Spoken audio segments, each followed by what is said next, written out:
So 4 years ago, the prior administration sought to embark upon a fuel cell project, which is a good thing for any community.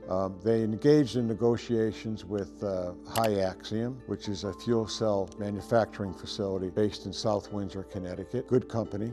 And Axiom had enough of an agreement to go get approvals from the state agencies that are involved. During the proceeding at the Connecticut Siting Council, the Siting Council sent an official notice to the city saying, we need you to respond, and the city ignored that. That was a major problem for Ansonia because the Siting Council took it that they were okay with the Axiom proposal. It was approved in 5 days, just 5 days after that approval, the city issued an RFP for the same site to another company, to Johnson Controls. Under the rules and the laws of the state of Connecticut, you can't have two different fuel cell projects on the same location. And so that was a giant problem for the city of Ansonia. The biggest problem was that instead of leasing the land for the fuel cell project, which was the Axiom proposal, in this case, the city bought and owned the project.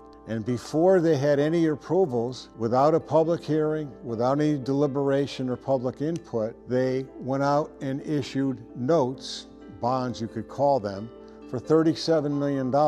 Over 20 years, the cost will be $63 million when you count principal and interest, without a project being validly approved by the state, in part because they never responded to the Siting Council, despite the official notice. That was a major sin and put the city's finances at risk. When Mayor Tishka took office on December 1st, the budget that he inherited had $1.3 million or thereabouts in revenues from this project when it was still a vacant lot. So they botched it from start through the finish. And the end result is this had to be resolved by special legislation at the Capitol.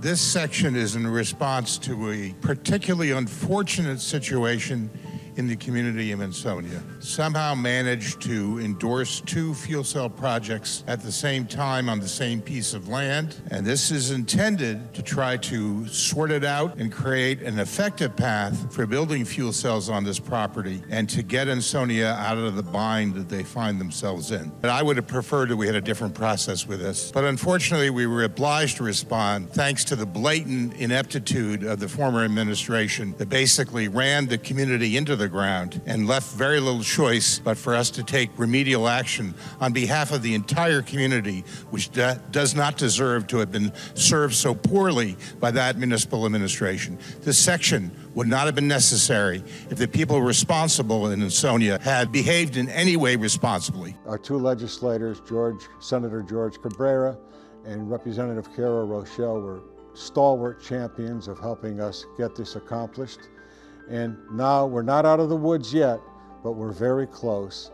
And the ability of the city to either sell the project or shore up the financing to pay the bonds that should never have been entered into in the first place is now within sight.